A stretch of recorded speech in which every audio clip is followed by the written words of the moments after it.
Hi, today let's look at the weekend MBA programs. So, these are essentially the weekend executive MBA programs. So, we brought together the options for pursuing a weekend executive MBA with the GMAT or any test applicable, and the options which you can pursue without submitting a GMAT score or any other test applicable. So, today we are covering the options in India specifically. Right. So, where do you start?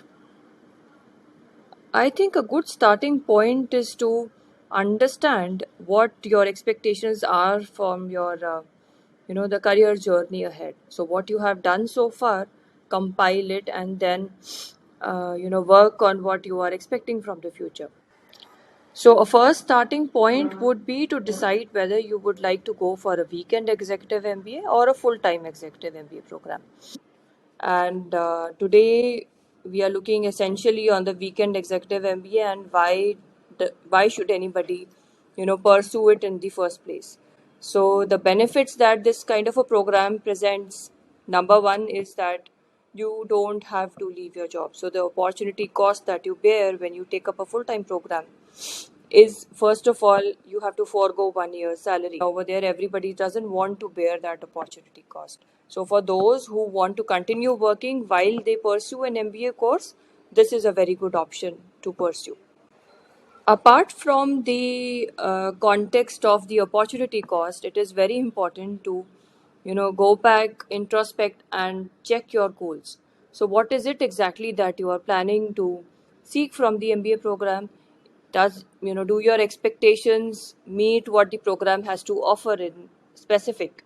And conduct a thorough research of the target school or the program that you plan to shortlist. So in India, the weekend executive program can be categorized into two. One would require you to submit a certain test score, and the other would, of course, not require you to submit any test score. So the options for the executive MBA programs without the GMAT, you have the ISB PGP Pro, you have ISB PGP Max, the UCLA PGP Pro, and the INSEAD ILPSE program. So the ISB PGP Pro is an 18 months program. It is delivered at 4 locations. So there are 4 cohorts, and the application process essentially needs a minimum of 5 years of work experience. ISB PGP Max is a 15 months program. It is a modular program spread across 2 locations, and you require a minimum of 10 years of work experience to apply to this program. The UCLA PGP Pro is a 1 year duration program delivered across New Delhi, Bangalore, and some part of it is online. And it requires the applicants to have a minimum of 7 years of work experience. The fourth program, the INSEAD ILPSC, is a 1 year program again.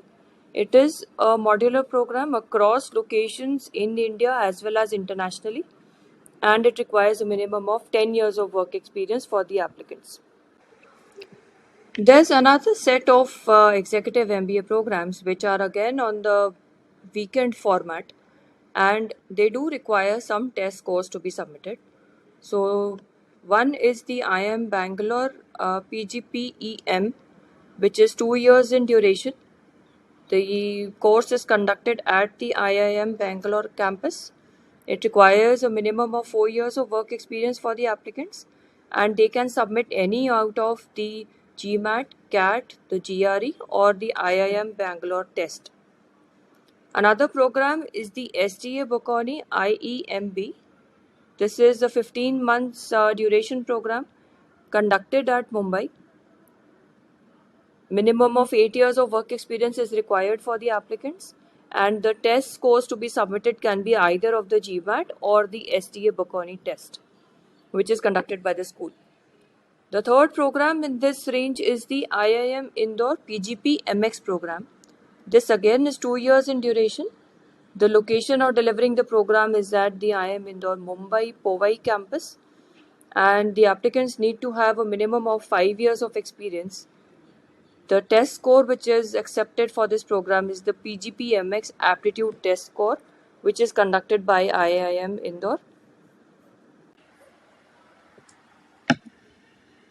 How to start your application for the Executive MBA weekend MBA programs? You need, apart from the test scores or minus the test scores requirement for the schools that you have shortlisted, you should check the application deadlines well in time. There is usually a set of application essays which is required. Then you need to align with the recommenders. Roughly around 2 recommendations are required for these applications. Submit the application form. The test scores need to be submitted wherever applicable. And then the interview process is conducted by the school for the shortlisted applicants. For the deadlines or for any assistance on the application process, you can always write to us or get in touch with us. Apart from that, it is also a good idea to update your resume and share it with the respective schools that you have shortlisted, and connect with alumni on LinkedIn to understand more about whether the program is suitable for what your expectations are. All the best for your application journey.